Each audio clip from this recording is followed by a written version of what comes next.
കോർമംഗലയിലെ കപ്പ ചക്ക കാന്താരിയിൽ തീൻമുറ ഫെസ്റ്റ് ഉണ്ടെന്ന് പറഞ്ഞ് എൻ്റെ ഫ്രണ്ട് എന്നെ കൊതിപ്പിച്ച് കൊണ്ടുവന്നു കേട്ടോ.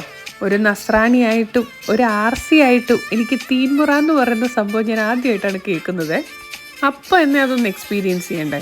അപ്പം ആദ്യം നമുക്ക് കിട്ടുന്നത് ഒരു കേക്കും, പ്ലം കേക്കും വൈനുമാണ്. പിന്നെ ഒന്നും നോക്കിയില്ല, കേക്കിനെ പുറത്തെടുത്തു, വൈൻ ഗ്ലാസ് മുട്ടിച്ച് ചിയേഴ്സ് വെച്ച് നമ്മൾ അടിച്ചു. ഇത് പണ്ട് കല്യാണങ്ങൾക്കൊക്കെ കിട്ടുമ്പോൾ ഇങ്ങനെ മുട്ടായി പോലെ രണ്ട് വശത്തും പേപ്പർ ഇങ്ങനെ ചുരുട്ടി വെച്ചിട്ടുണ്ടാവുമേ, നല്ലതായിരുന്നേ. അത് കഴിഞ്ഞെത്തിയത് നമ്മുടെ കട്ട്ലറ്റും സലാസും, പിന്നെ കൊഞ്ചൊരു 1.5 കൊഞ്ചായിരുന്നു കേട്ടോ. നല്ല ടേസ്റ്റായിരുന്നു. എൻ്റെ ആ മസാലയ്ക്കാണേലും ചെറുതായിട്ടൊരു എന്താ പറയുക, ഗീ റോസ്റ്റിൻ്റെ ഒരു മസാലയുടെ ടേസ്റ്റ് തോന്നിച്ചേ. കട്ട്ലറ്റ് ഭയങ്കര സോഫ്റ്റായിരുന്നു, നല്ല രുചിയുണ്ടായിരുന്നേ. പിന്നെ കൊണ്ടു തന്നത് ബോർമേ ബേക്ക് ചെയ്തെടുത്ത് നല്ല പഞ്ഞി പോലത്തെ ബ്രെഡ്, നല്ലതായിരുന്നു.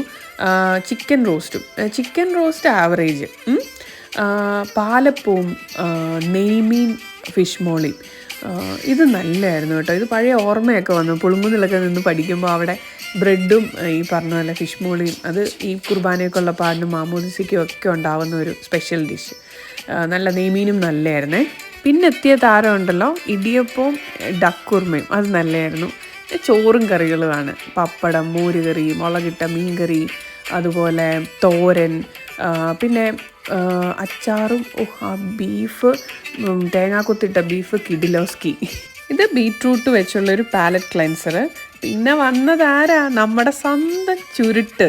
ഇതെൻ്റെ അച്ചാച്ചന് ഭയങ്കര ഇഷ്ടമുള്ളൊരു സംഭവമാണ്, അതുകൊണ്ട് തന്നെ എനിക്കും ഇഷ്ടമാണ്. ഞങ്ങൾ പാല ആൻസ് ബേക്കറിയിൽ നിന്ന് ഇഷ്ടംപോലെ കഴിച്ചിട്ടുണ്ട്.